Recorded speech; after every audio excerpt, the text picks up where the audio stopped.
Get strong.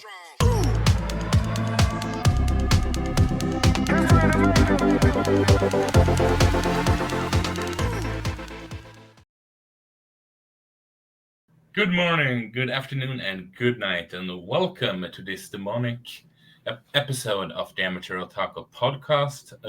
My name is Isaac Wolf, the Mad Doc, and joining me today is Jamie. How's it going, Jamie? I'm doing well, This is my first demonic podcast, so I hope it goes well. I guess. I don't know. And joining us is also Didge. How's it going, man? I'm doing good. This is also my first demonic podcast, so I also hope it goes good. Should we hope that it goes good? I don't know. We can all, hopefully it's going to, we're slaying the topic then. Yes. Yes. But as today's topic, as you figured in the title, is, obviously we wanted to cover the Hashira training arc, which is the latest anime season for Demon Slayer. Mm-hmm. And before we go into the review, I figure I could do a synopsis for those. Since Dame Nezuko Kamado's immunity to sunlight had been revealed, demon attacks have been halted. The Demon Slayer Corps knows that Musa and Kibuchi plotting to take her, and a new destructive confrontation is coming. In the calm before the storm, Kaguya enacts strict training for all the members. Even the Hashira and Tanjiro use the grueling process to better himself and know just a little more about the strongest demon slayers in the organization. And this is an interesting arc because it's a fairly short one in the manga. Or should I say, it's a short arc for mangas in general, I dare argue. Can you guys come up with any other arc that is as short or even shorter or close to? Because 8 chapters is not normal. No, not that I can think of. And actually, I think JJK might have had a shorter arc. I was watching some videos breaking down the anime industry and manga and stuff. And I know that for Shonen Jump in particular, usually those first chapters, whatever, that come out are a whole arc to try and get people in, and then they move on to the next arc. And so you could throw Naruto in there. I think Naruto might have been shorter. Yeah, for JJK, the Itadori extermination arc is 6 chapters. Oh, I did not remember that. It goes so quickly into the preparation arc, the perfect preparation, when that I feel like you're kind of blurred into where those start and end. Only reason I remembered off the top of my head that it might have been one of the shorter ones is I had picked it up right after season 2, so I needed to see okay, what chapter do I need to start with? Gotcha. See, that's a good thing about Demon Slayers. The seasons are the arc titles. Let's continue to do that once Demon Slayer is gone. That will help. And so, but with it being so short, a lot of people, myself included, expected this arc to be a movie. And more on movies, and another episode that's coming out tomorrow. But so instead of doing a movie, they did an 8-episode season, as they normally do, right? 8 to 12 episode. But they filled this season out, and so the whole the title, as you saw on the thumbnail, isn't exactly clickbait, because the filler for this season is one of the topics, I dare argue. And let me start with you, Didge. You read the chap. You read the. Let's start with you, Didge. You haven't you read the arc before the recording, right? And what did you think about the additions, so to speak? I thought they were pretty good. I like the fillers that they added. It felt like it helped the story. I don't know how I guess the arc reading it didn't feel as much of a bore. I know, like, for a lot of people, because I read it the opposite. So like I'm already imagining like this is I guess how do you put it? The like synopsis or like the cliff notes. That's the word I'm looking for. These are the cliff notes, and the animation gave you the full story. And as somebody who used to do that with their book reports a lot as a child, it was great. But like I said, overall, I could understand why somebody just purely reading the manga would have been like, this is the weakest manga arc. Because on its own, it was. And when I look back at the Hashira training arc, especially after reading it, all of my favorite moments were moments that they just added specifically for the anime.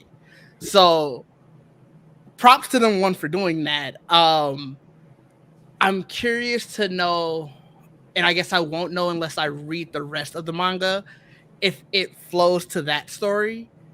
Otherwise, I'm just kind of curious as to why this was skipped over so well. Like, seeing the Hashiras fight each other, seeing Tanjiro and Tengen fight each other, like those things like that, adding all of that in, it doesn't seem like it would have took too much, and it enhanced the overall story, like the overall story so much that, I mean, I get it, but it seems like a wasted idea to do for the manga specifically.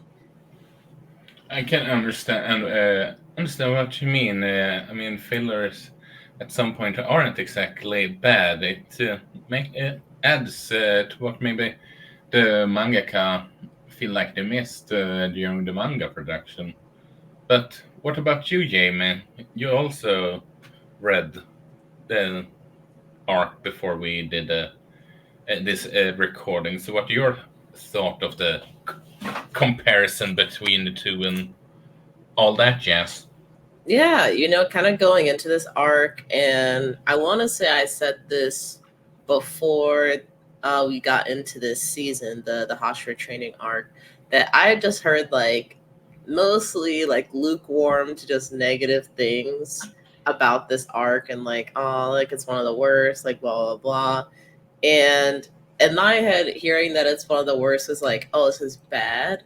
But that's not necessarily the case, Like, you can have like 5 great athletes, foods, whatever, and name one of them be the worst, but it's still really good, That's a very good point.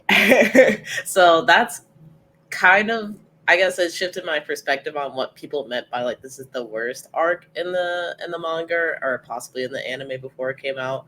But I actually ended up really enjoying this arc and this season. I really like the additions that they made with kind of further contextualizing like Muzan, kind of like spying on the Demon Slayer Corps, and adding in some of the like Hashira, like meeting up to like train together and that kind of stuff. And what else? To me personally, I felt like the additions that they made weren't like they like completely wrote like a whole separate story. It's just like I feel like they really enhanced what was already there and maybe added some additional context that was nice to have and kind of helped smooth the transition from scene to scene.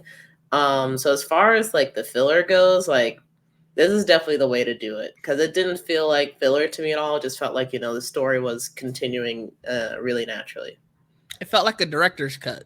Like, director's cut doesn't take away from what you see in theaters or what you see on TV or whatever.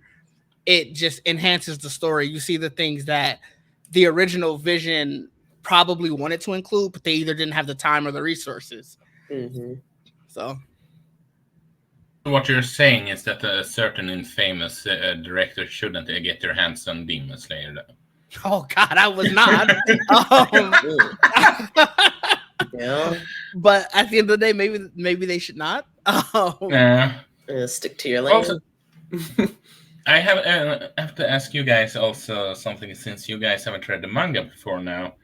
It's sort of like a side note, but also compared to with the arc in general. And we can start with you, Jamie. But what did you think of how the anime has adapted the art for the anime? Because sure, they have the designs, all that, yes, but they have. I dare argue that it look rather different in comparison. Yeah, it's interesting because I feel like this arc, from what I've seen so far, was the closest to matching the original art in the manga. Because there are a lot of those like goofy moments or like funny moments where Tanjiro's kind of like staring off into space, or he accidentally mentions Lady Tameo and he's like, "Oh my god, like I need to do something," and he has like those weird expressions. I think that was a lot more like prevalent in the manga and in this season, so it kind of matched a little bit more closely, in my opinion, artistically. But as far as just like the general show, like it cleans up a lot of the drawings and adds almost seriousness isn't exactly my how I feel about like the way that the art has been transformed, but I guess it just more closely fits like the character designs that we've seen in anime that we come to expect, instead of this more I guess kind of like loose kind of drawing style that the mangaka tends to have at times. But outside of that, I think they did a really good job of really bringing the I guess like the emotions that were in every scene, the like character outfits and the locations, I think still look like pretty spot on, if not like even just elevated from the original vision. That's probably how I describe just the what EFO table has done with the art in Demon Slayer. It's just like elevated it to another level, but it still grounds it in some areas where that kind of comedic effect comes in. What about you, Didge? No, I think Jamie hit it a lot. Like, even just like I went back to go look one more time. It's very close, but you can to her point of like it cleans it up. You can see that very well. I do like that these scenes match very like closely, and I think it helps in the regard of the additions.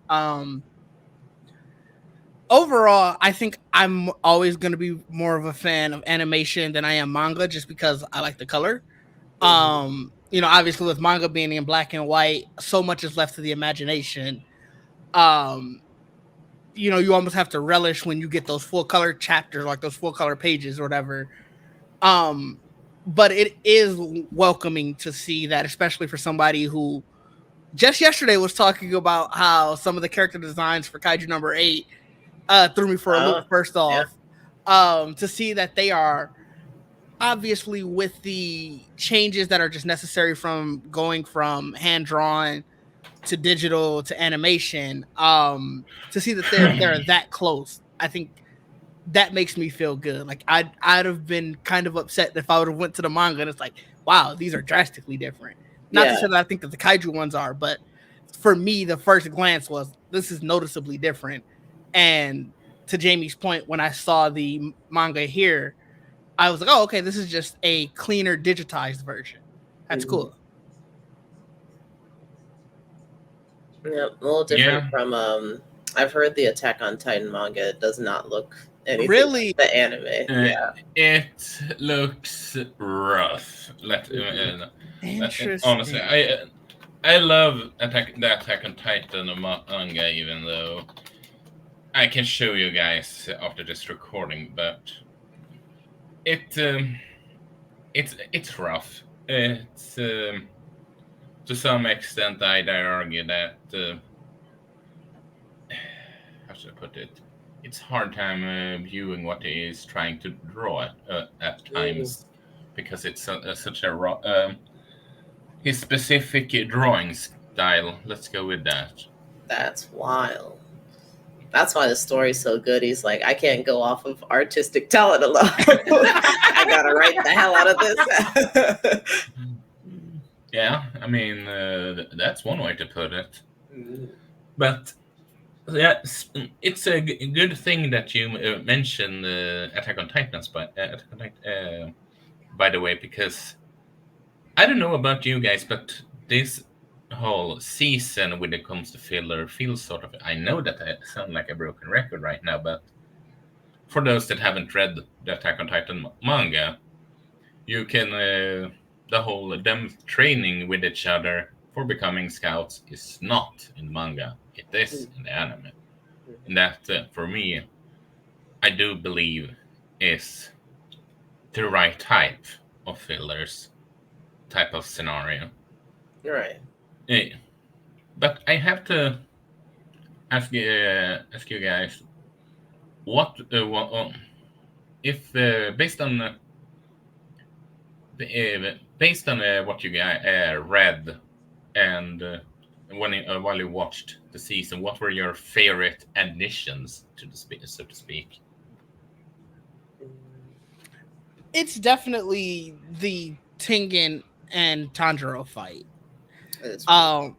Just because we've always had glimpses of, like, obviously Tanjiro's getting very strong.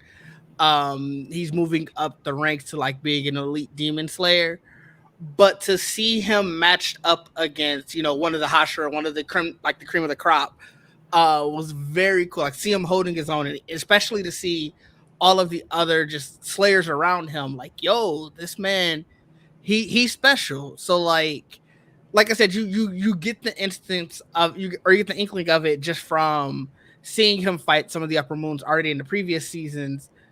But it's a testament to how strong he already is. And obviously that fight was almost to a standstill. So you don't get the idea that, like, oh man, he already has vastly outmatched every one of the other Hashira. Like, you don't get the instance of like this being what they call like almost like a Mary Sue type of character, where it's like, oh, he has everything. And it's like, no, he still has a lot to learn. He still needs to get better as a swordsman and stuff. But it does give you the idea from, if you were watching out, which you should have been watching from first season, to where his skills were then, it almost feels like a natural progression. Like, you've seen all the stuff that he's went through, and you've seen how it helped him grow. Yeah, and for me, this one, it might be kind of a cheaty answer. Because, so the manga, this arc ends right when Muzan gets to the Ubuyashiki, I forget, the master's house. That sounds crazy. the Demon Slayer. Yeah, the headquarters for the mansion. Yeah, the Demon Slayer headquarters. That's where it ends. So we don't get to see what happens in the finale with like this elaborate trap that went on, which I assume is probably the first manga in the Infinite Castle arc. Instead, I don't know if that's completely filler or where the. So no, I was gonna say, so where I had stopped, I also felt that way. So when I had Googled it earlier today, actually, I think we were supposed to go one more chapter. I didn't read it, so but like I think we were supposed to go one more. I see. I don't know if that's the start of the next one, though, to your point. Yeah, I don't know if like there's. Can you help us out, Isaac? Like how much of like that was filler?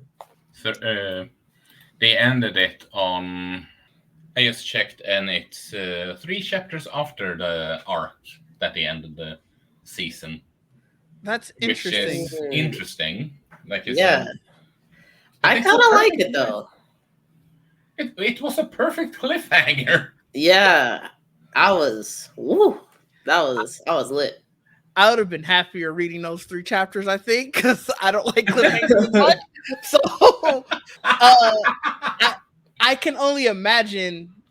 I don't think that there was a break or anything, but I can only imagine reading that in real time. You end on that, and I don't know how often the Demon Slayer mangas came out. Like, I don't know if they were monthly or weekly or bi-weekly, but I have enough with cliffhangers with kaiju that I know I would have been just like, I hate all of this.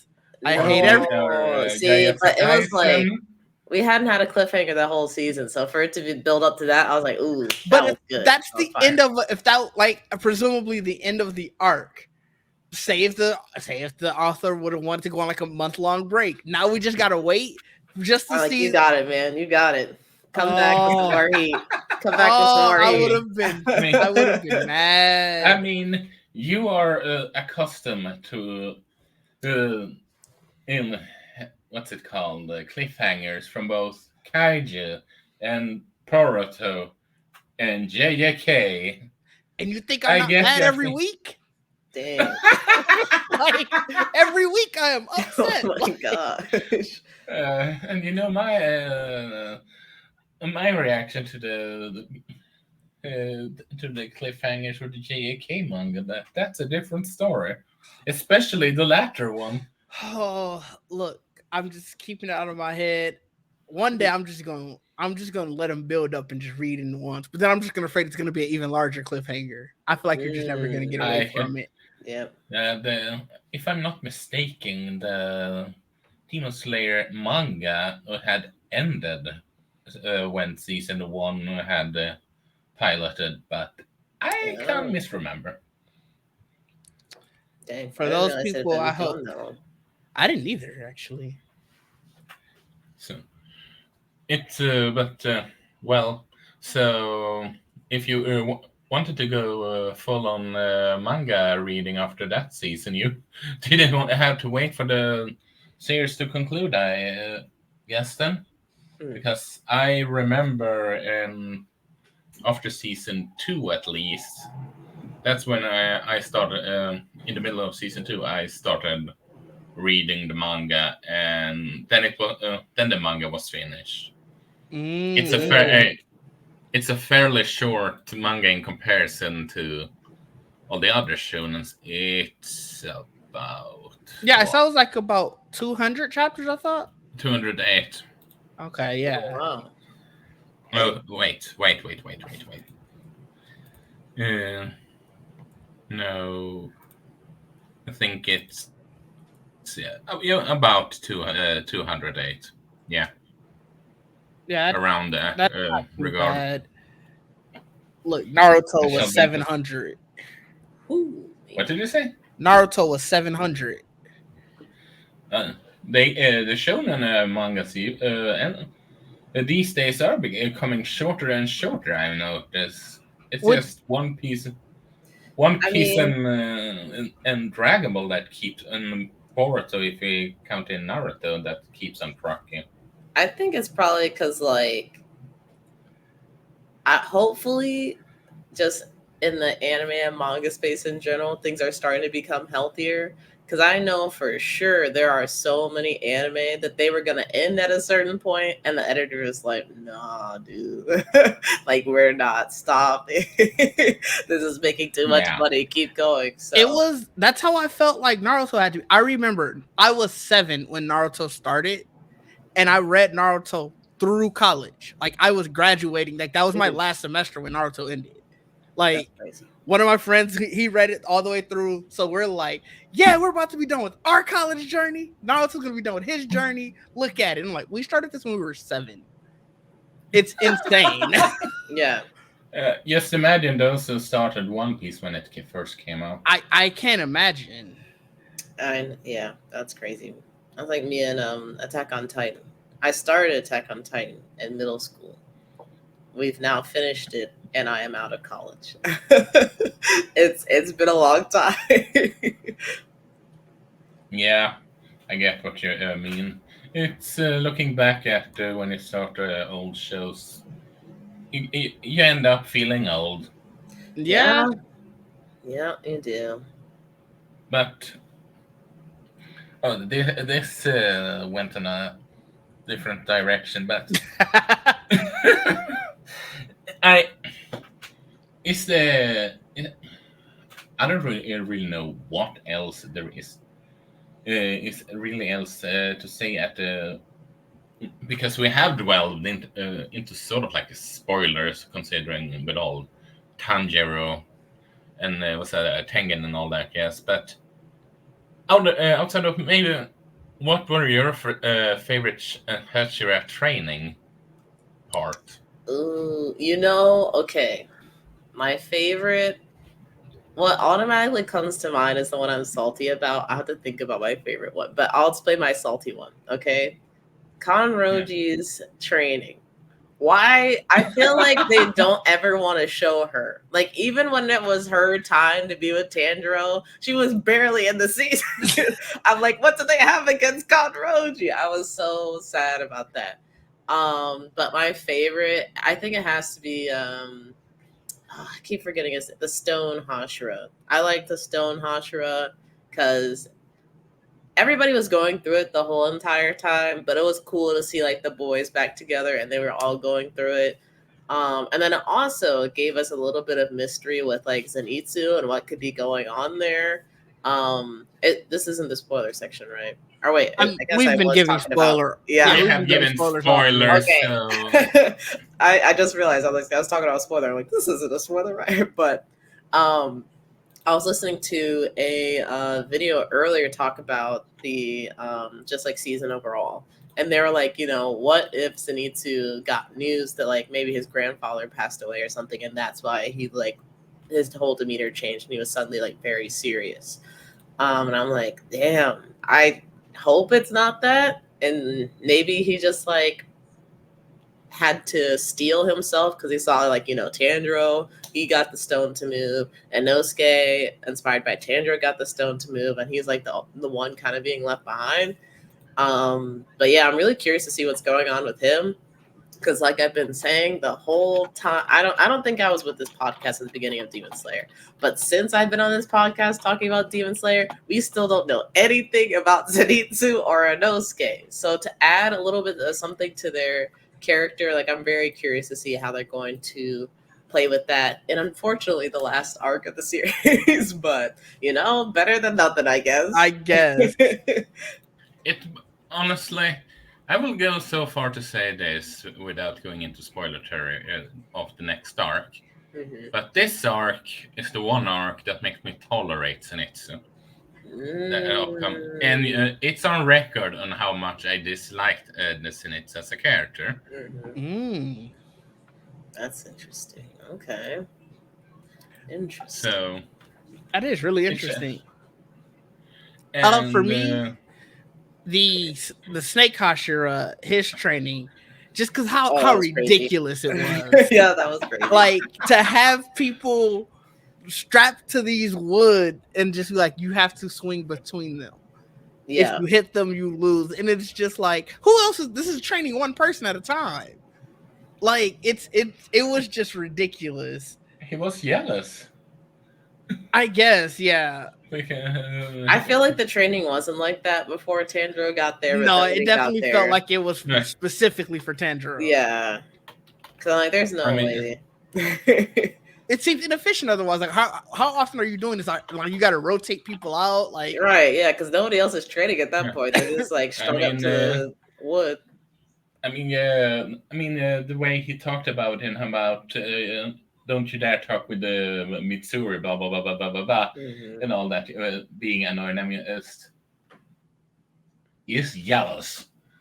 Yep, he's simping. Yeah, that's fair. Can you blame him?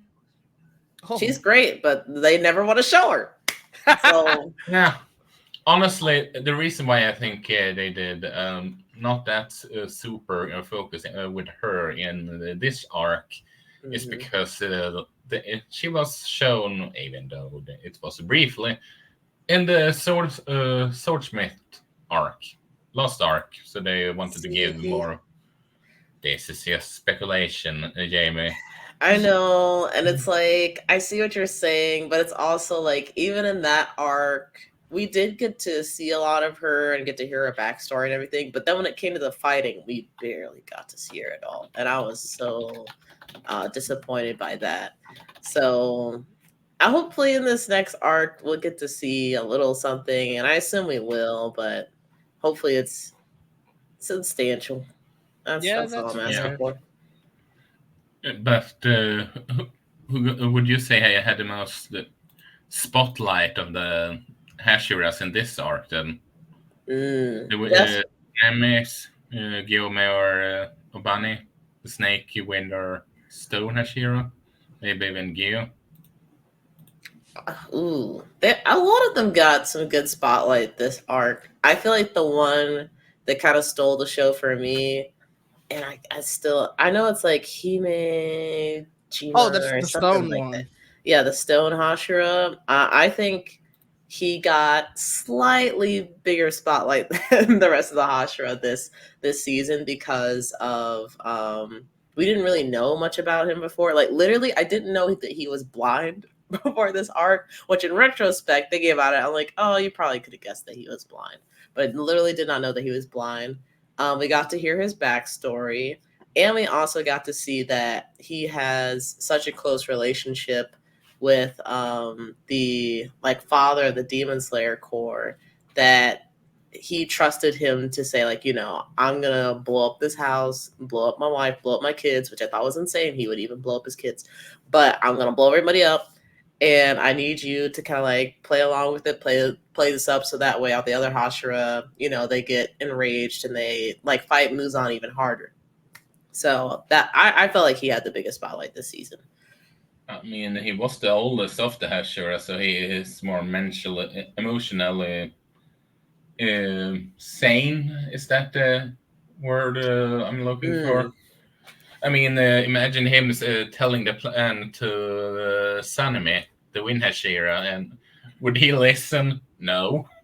Yeah, no, I don't think any of them would, except for him, the Stone Hashira. And I was even surprised he went through with it, but yeah, that's fair. Would you say had no spotlight? That's the one I was going to say, just because either him or Wind. Wind kept showing back up, obviously with Tanjiro trying to fix his relationship with his brother, which was going nowhere, obviously. But yeah, we found out he likes red bean paste. That's the first step. That is that. I don't know. Was that filler? Was that filler? I believe so. Okay. There you go. That's a more good filler. That's some interesting filler. But definitely it felt like the Stone Hashira, he was the backbone of the story. Like even from the very first episode, as soon as the leader left, they all sort of turned to him for guidance. Mm-hmm. So you almost get the idea that he set up the training. Obviously, they all picked what they were going to train, but it almost feels like he set it all up. Like even to the point of he's the last one. He's the okay. You have failed or succeeded at everything. So it definitely feels like this was his time to shine. I mean, his training also feels like the most ridiculous. Looking back at it, that's fair. Yeah, that was pretty crazy. I mean, say what you want about the rest of them, but at least they felt somewhat plausible, even though if you might break a spine with Missouri's training, for example, or break a spine. It is. Yeah, and it's one thing is for certain though. Tanjiro and the Sanemi did not get along in this arc. That's for certain. They did not. I'm curious, since we're going into the last arc, like and I don't know if this I think we'll have another video for this discussion, the fact that the next arc will be broken up into 3 separate movies. Like that that will be another video for tomorrow. Yeah, as in tomorrow, as of this release, we are recording it. This recording was the day before this. Tomorrow, when this we're releasing this, as of this release, there will be another video about the movie trilogy. Yeah. Anyway.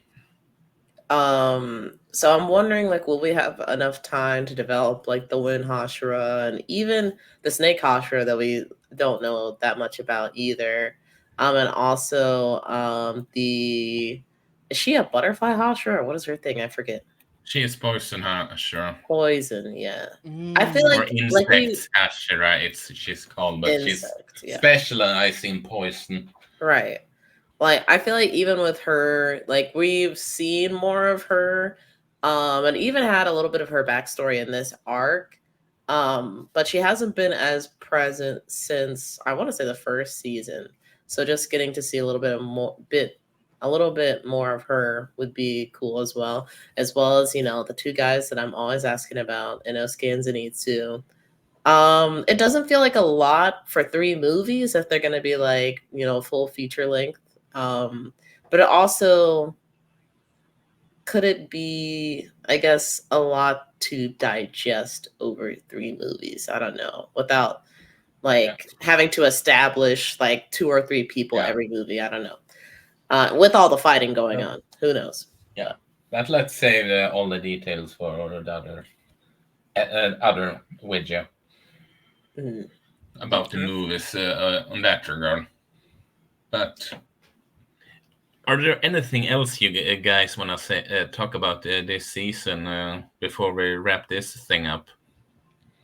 No, other than the fact that finale was amazing. Like, it was so good. Down to the animation, the pacing, all of it. Like they did really great with all of that. And if that's the type of vibe we're bringing to these movies, maybe we're gonna be wrong. Like, obviously we'll get into it. Some of our hesitations with the movie in the next video, but if they're bringing that to the table, maybe that'll answer some of those. Yeah. This was a really great arc, actually. It's one of my favorite.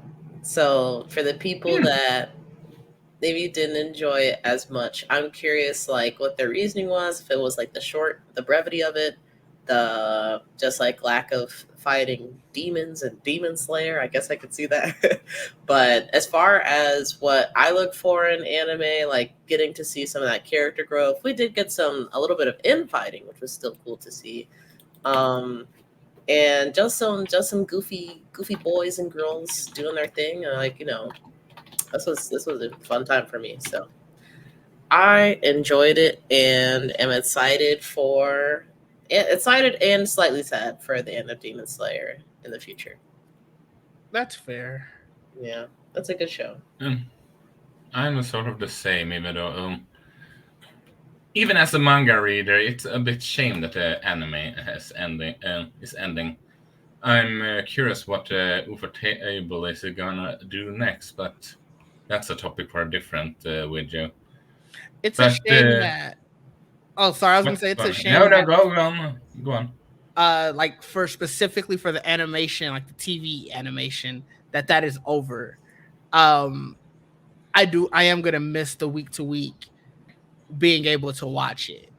Yeah. So that is a shame. Yep, I agree with that. But that was all.